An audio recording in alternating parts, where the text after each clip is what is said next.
I still remember that night in New York like it was yesterday. The sound of laughter echoing through marble halls, the clink of crystal glasses, and the thick smell of money that floated in the air like expensive perfume. My sister Samantha had invited me to her anniversary party, though to this day, I'm not sure why. Maybe guilt, maybe curiosity, or maybe she just wanted one more chance to make me feel small in front of people she thought mattered more. The party was held at her in-laws' mansion in the Upper East Side, one of those homes that look more like museums than places where people actually live. The house glowed with soft golden light. Every room was dressed in white roses, silver ribbons, and the scent of champagne. Waiters moved through the crowd carrying trays of shrimp cocktails and little pastries too perfect to eat. I stood near the back door, close to the garden, trying to stay out of the way. I had learned long ago that being invisible is sometimes the most powerful thing you can be. I had chosen a plain black dress. Not designer, just clean, simple, quiet. I didn't come to impress anyone. I came because Samantha's email invitation had sounded almost kind. It would mean a lot if you came. Maybe, just maybe, I had believed her. When she spotted me, she froze for half a second, just enough for me to see the surprise in her eyes. Then she smiled, the kind of smile that isn't really a smile at all. "Well, look who's here," she said loudly, loud enough for everyone around her to hear. "There is no seat for the janitor here." The words hung in the air like smoke. Her in-laws, the Daltons, turned toward me with amused faces. Mrs. Dalton, wrapped in pearls that probably cost more than my car, let out a sharp little laugh. Mr. Dalton chuckled too, his red cheeks shaking. A few guests joined in, unsure if they were supposed to laugh or stay quiet. I smiled. That's what you do when people try to humiliate you. You take away their pleasure by smiling. "That's all right," I said calmly. "I prefer to stand." Inside, though, my chest burned. Not because she called me a janitor. I've done worse jobs, and I respect every honest worker. No, it burned because she wanted to remind everyone that, in her story, I was the failure, the shadow, the sister who didn't make it. Just then, Mark, her husband, turned around. He had been talking to a client near the buffet table, a plate in his hand. When he saw me, his face went pale. His hand trembled, and the plate nearly slipped from his fingers.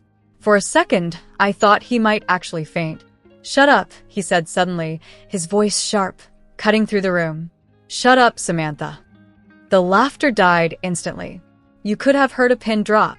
The soft jazz music from the speakers kept playing, but it felt far away, like it belonged to another world. Samantha blinked, confused. "What?" Mark pointed at me, his voice shaking now, not with anger, but with fear.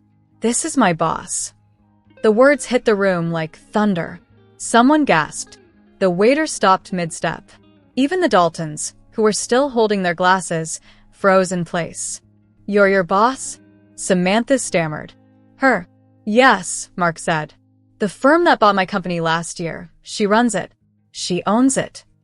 Every face turned to me then, searching for something. Disbelief, proof, shame, pride. I gave them nothing. I simply nodded, the way I do in boardrooms when a deal is done and the room is waiting for my approval. No one laughed now. The air had shifted. Samantha's face had gone white, her lips parted in silence. She looked at me like she didn't know who I was. Maybe she didn't. I took a slow breath and glanced around the room. The chandeliers sparkled above me, the crystal edges catching the light like tiny stars. The guests suddenly looked unsure. The same people who had laughed a minute ago were now studying the floor or their drinks. It's funny how fast people change sides when power walks in wearing quiet shoes. I turned to Mark. "It's good to see you outside the office," I said gently. "You do good work. Keep it up." He nodded quickly, his face still pale. "Thank you, ma'am." That ma'am, in front of his wife, in front of her parents, in front of everyone, was the final crack in Samantha's pride. I didn't need to say anything else. I just walked past her toward the long table where the cake sat like a crown, tall, white, covered in gold-dusted sugar roses. It looked just as fake as everything else in that room. I stopped by the door before leaving and looked back once. Samantha was still standing there, frozen, her perfect smile gone. Her in-laws whispered behind their glasses. Mark rubbed his forehead, staring at the floor. Outside, the night air felt clean. I breathed it in and walked down the steps, the city's sounds wrapping around me, the low hum of cars, the distant sirens, the steady heartbeat of New York itself. My driver opened the car door, and I slipped inside, feeling a strange calm settle over me. As the car rolled through the streets, I thought about how strange it was, the way people measure worth. To my family, success had always meant showing off. Big houses, loud parties, names that sound important. But to me, success was quiet. It was freedom. It was being able to walk away from people who tried to belittle you and never having to look back. I hadn't told my family about my company, about the empire I'd built brick by brick. They wouldn't have understood. They were greedy, selfish people who measured love in money and respect in status. I'd learned early on that sometimes, to survive, you have to disappear from your own bloodline. That night, as we crossed the bridge out of Manhattan, I watched the skyline glitter in the rearview mirror. The city looked like a jewel box, sharp, brilliant, and full of secrets. Somewhere inside that glittering maze, my sister was probably still standing in shock, replaying the scene over and over. Maybe she was finally realizing that the sister she mocked was the woman who had the power to buy and sell her husband's company with one signature. But I didn't feel revenge, just peace, because I knew I would never go back. The road ahead stretched wide and dark, and for the first time in years, I smiled. Not the polite kind I gave at parties, but a real one. A smile that belonged only to me. That night was the end of one chapter of my life, and the beginning of another. A cleaner one. A quieter one. After all, maybe being called a janitor wasn't so wrong. I did clean up, just not floors. I cleaned up my past. I cleaned my future of everyone who never believed in me. And now, I was free to build something far greater, a life entirely my own. The morning after that party, I drove back to Boston. The highway was quiet, with gray clouds hanging low over the city's skyline. It had rained through the night, and the wet asphalt shone like dark glass. The hum of the tires on the road gave me time to think, though I wasn't sure I wanted to. Every mile between me and New York felt like a wall being built, a wall I had wanted for years. When I pulled into my street, the sight of my brownstones steadied me. It wasn't a mansion or a penthouse. It was simple, narrow, and strong. 3 stories of brick with soft green trim and a black iron railing I had restored myself. I liked it that way. I liked things that lasted. I liked things that didn't beg to be noticed. I bought the house 2 years earlier, on a Thursday that smelled like rain. The realtor was surprised when I said I wanted to pay in cash. $850,000, she repeated, like she thought I hadn't heard her right. I handed her the folder and said, "Count it." She did, slowly. Then she looked at me differently, not like a client, but like a secret. I kept the receipt folded in a drawer. It isn't about the money. It's about the day I decided I didn't owe anyone an explanation for how I live. Inside, the house is quiet in a way that most people would find lonely. I find it peaceful. The walls are painted a soft cream, the floors dark oak. My office faces the street, with wide windows and a heavy oak desk that I bought from an auction in Chicago. It used to belong to a shipping magnate in the 1940s, a man who built an empire moving things that people didn't notice, things that kept cities alive. Maybe that's why I liked it. People always mistook my silence for weakness. They assumed that because I didn't dress loud or talk big, I didn't have much. I never corrected them. Let them think what they wanted. While others bragged about promotions or vacations, I built something invisible, something that couldn't be laughed out of a room. I started small. A storage company outside Philadelphia, 2 old trucks, and a warehouse that smelled like oil and dust. Then a logistics firm in Cleveland that was drowning in debt, but had good bones. I fixed them. I cleaned up the contracts, hired better managers, raised pay by $2 an hour, and replaced arrogance with discipline. People worked harder when they felt respected. They stayed. They cared. I told them, we don't chase speed. We win steadily. Over time, my quiet little collection grew. A printing company in Detroit, a freight line in Chicago, a packaging firm in Dallas. Each one feeding the other, until I had built a network that stretched across America, not glamorous, not shiny, but strong as steel. I never bragged. I didn't need to. The only people who knew the truth were the ones I trusted. Maria was one of them, my right hand, and the only person who could read my mind without me saying a word. She came from Chicago, tough as they come, but calm as Sunday morning. She had a sharp mind and sharper eyes. The kind of woman who could walk into a room full of men twice her size and make them listen. Then there was James, my lead attorney. He's from Vermont, quiet, slow-spoken, and never raises his voice. He reads every line twice, and he never signs anything on the same day. Once, when I got impatient about a contract, he said, "Fast is fine. Final is better." I never forgot that. We keep our meetings short. We don't waste words. Maria runs the numbers, James checks the law, and I make the calls. It works. A year ago, investors from London reached out. They wanted to buy a piece of my freight network for £1,200,000. The offer was flattering, but I didn't need it. Not because of pride, because of peace. Debt makes you sleep lightly. I like to sleep deeply. So I turned them down. I sent a polite note. "Thank you for your interest, but the company is not for sale." I never heard from them again. That's how you know you made the right decision. The world I built isn't loud, but it's real. Trucks move, papers print, boxes ship, and paychecks clear. I don't own yachts or diamond rings. I own time. I own silence. And that's worth more than gold. Sometimes on quiet evenings, I sit by the window with a cup of tea and watch the city breathe. The streetlights glow against the wet pavement. The sounds of distant sirens and soft jazz from a neighbor's radio drift in through the open window. It reminds me of how far I've come, from the girl who used to clean tables after school to the woman who now signs paychecks that feed hundreds of families. I don't tell anyone how I made it. My family wouldn't understand.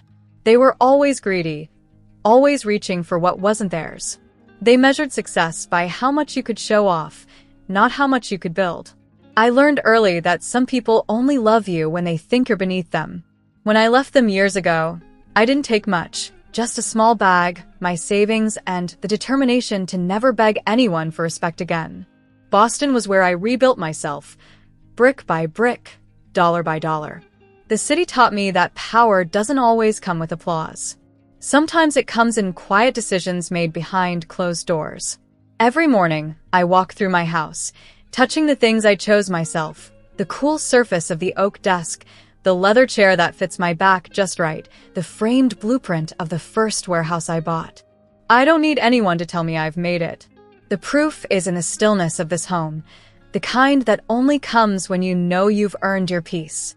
One night, a few months after the party, I got a call from a reporter who had somehow found out that I owned several companies under different names. "You're quite the mystery," she said. "Would you be willing to do an interview? Women like you are rare." I thought about it. I could have said yes. It would have been easy to step into the spotlight and let the world see what I'd built. But that's not who I am. I told her, "No, thank you. My work speaks for itself." She sounded disappointed. "You don't want people to know?" I smiled, even though she couldn't see it. They already do. The ones who matter. When I hung up, I went to the window again. The moonlight spilled across the desk, touching the edges of my papers. Outside, a delivery truck rumbled down the street, one of mine. I watched it disappear into the night, heading toward another city, another deal, another quiet victory. That's when it hit me. This was my empire. Not the kind with skyscrapers and headlines, but the kind built on hard work and silence. The kind no one can take from you. I turned off the light and whispered to the empty room. We win steadily. And I meant it. It had been a week since that night in New York, a week since the word janitor had turned into something else, something heavy and sharp that cut through years of silence. I hadn't heard from Samantha since then. I didn't expect to. But one gray morning, as rain tapped softly against my office window in Boston, my phone rang with a number I didn't recognize. I almost let it go to voicemail, but something in me, curiosity, maybe made me answer. "Hello," I said. "You made me look small." Samantha's voice snapped through the line. No greeting. No hesitation. Just an accusation. I leaned back in my chair. "No," I said quietly. "You did that yourself when you called me janitor." She scoffed. "You could have told me, about your company, about your money. You let me humiliate myself." "Why should I have told you?" I asked. "So you could spend it? So you could parade me around to your friends like another trophy?" "Our family has always counted on other people's money, Samantha. I learned early to count my own." There was silence, then a sound like a half-swallowed sob. "You think you're better than us." I sighed. "No, I think I'm better than I was. That's all." She didn't respond. Just the sound of her breathing, shaky, uneven, the same way it used to sound when we were kids and she was caught lying to our mother. Then the line went dead. No goodbye. No closure. Just the cold hum of disconnection. I sat there for a long time, staring out the window at the street below. People walked by with umbrellas, rushing through puddles, faces hidden under hoods. Boston can look so lonely in the rain, but that morning, it felt like freedom. I made tea, Earl Grey with honey, and carried the cup through my house. The smell of lemon polish and paper filled the air. My home wasn't grand, but it was honest. Every wall, every chair, every framed photo was mine, bought with my own choices, not borrowed pride. In the hallway hung a large map of America. I stopped and looked at it, as I did every day. Small brass pins marked the cities where my companies worked. Boston, New York, Philadelphia, Cleveland, Detroit, Chicago, Denver, Dallas, and Los Angeles. I had built something that stretched across the country, invisible to most but solid to me. I didn't need gold pins or a fancy plaque. Brass was enough. Strong, simple, quiet like me. After tea, I went to my office and opened my ledger. It wasn't digital. I liked the feel of paper, the sound of turning pages. There's something grounding about seeing your life written in ink. I ran my finger down the columns. Contracts due, $420,000 this quarter. Cash on hand, $3.1 million. Payroll, $182,000 per month. I said out loud, "We are fine." It wasn't for anyone else, just for me. Sometimes a woman needs to hear her own strength. Needs to remind herself that she built something that no one can take away. The truth was, I had expected that call from Samantha. Maybe not that day, but someday. Our relationship had always been fragile, built on a kind of unspoken competition. She liked to win the spotlight. I liked to build the stage. But that night at her party, the spotlight had turned, and she didn't know what to do with the dark. I thought about calling her back, about telling her that I didn't mean to humiliate her, that I never wanted revenge. But then I remembered the laughter, the sound of her voice calling me janitor, the mocking eyes around the table, and I realized I didn't know her piece. I owed it to myself. That realization was both heavy and freeing. There's a certain ache that comes with letting go of family, a dull, slow ache that lives in the chest. You don't stop loving them. You just stop waiting for them to love you right. Later that evening, Maria called. "You sound quiet," she said, her voice soft but steady. "I'm fine," I told her. "Just cleaning house inside and out." She laughed. "That's your way of saying you're done with something." "Maybe I am," I said. "Maybe for good." Maria didn't ask for details. She never did. That's what I liked about her. We both understood that some wounds don't need witnesses, just time. After the call, I stepped outside. The rain had stopped, and the air smelled like wet stone and new beginnings. The streetlights reflected off the puddles, turning the road into a mirror. I could see my reflection there, small but steady. I smiled at her. Back inside, I poured myself a glass of wine and sat at the window. Across the street, the bakery was closing. A young man turned off the lights, locked the door, and walked away humming. I wondered if his family believed in him, or if he, too, had learned to build without applause. That night, I dreamed of my map, the pins glowing faintly in the dark, each one a heartbeat of something I'd made with my own 2 hands. I thought of how each city carried a story, a risk, a quiet victory. No one clapped when I built it. No one needed to. When I woke the next morning, the house was filled with sunlight. I made another cup of tea and looked at the ledger again. The numbers hadn't changed, but I had. I whispered to the stillness, "We are fine." And this time, I didn't just mean the business. I meant me. When I finally left Boston, it wasn't because I was running away. It was because I was ready to breathe differently. The city had been good to me. It had sharpened me, tested me, and taught me to stand tall in silence. But after everything that happened with Samantha, I needed a horizon wide enough to hold a new kind of peace. So I moved west. Not far, but far enough. I found a small town outside Denver, where the mountains blush purple at dusk and the air is thin and honest. I bought a low stone house with a red door for $610,000, and I paid every cent without hesitation. It sat on the edge of a quiet street lined with old cottonwood trees. The backyard opened to a view of endless sky. When the wind blew, I could hear the leaves whispering like old friends sharing secrets. The house was smaller than my Boston brownstone, but it felt alive. The walls held warmth. The floors creaked gently, like they were glad to have someone walking on them again. The first night I slept there, I left the window open and listened to the coyotes calling from the hills. It didn't scare me. It reminded me that I was far from everything fake. I had chosen this life, on my own terms in my own way. I turned one of the spare rooms into my office. I brought the same oak desk I had in Boston and set it by the window that faced the mountains. Every morning, sunlight spilled across the papers like gold dust, and for a moment, I would just stand there, watching the day begin. My business didn't slow down. It just became quieter. I no longer felt the need to chase expansion or prove anything to anyone. I already had enough. Enough work, enough money, enough peace.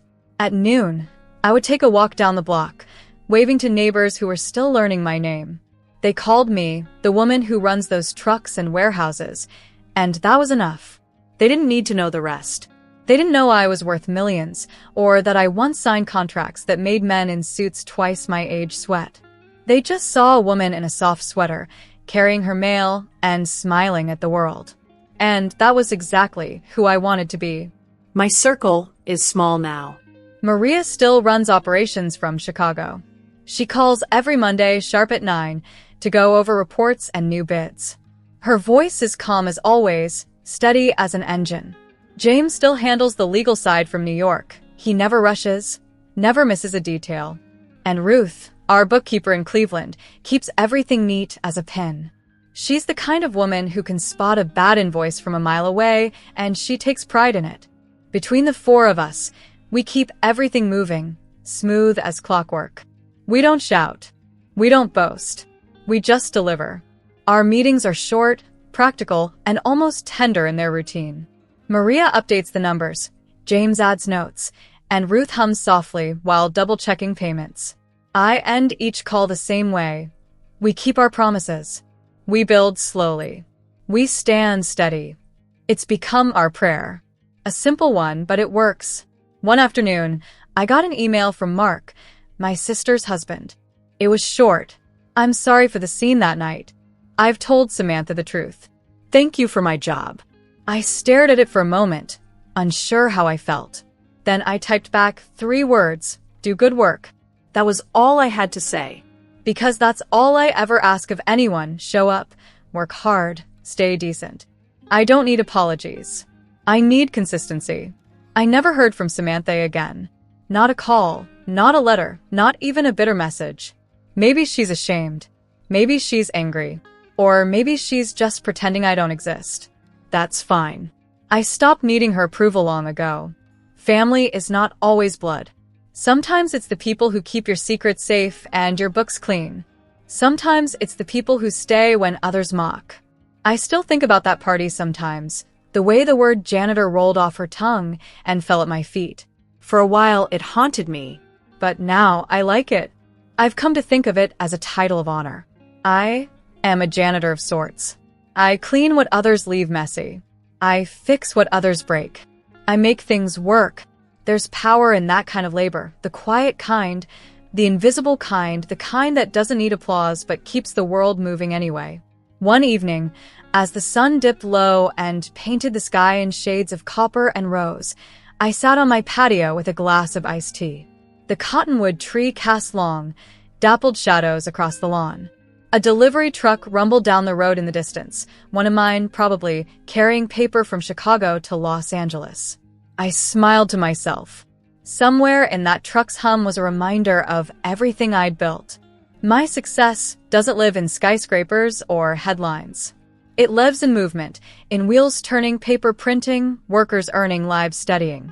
It lives in knowing that no one can take away what I've built because no one gave it to me in the first place. Sometimes people ask me if I ever get lonely. The truth? No. Solitude doesn't scare me anymore. I've learned that being alone and being lonely are two very different things. Loneliness is an ache that wants filling. Solitude is a space you fill yourself. My house is quiet, yes, but it's full of my own peace, my own rhythm. I've thought about expanding again, maybe buying another branch in Arizona or Nevada, but then I laugh and shake my head. I don't need more. I need deeper. I want roots, not branches. I've spent years building outward. Now I'm learning to build inward. If you ever pass through Colorado and see a low stone house with a red door, that might be me inside, writing reports, signing contracts, or maybe just sipping tea while I add another brass pin to my map of America. Each pin means another small victory.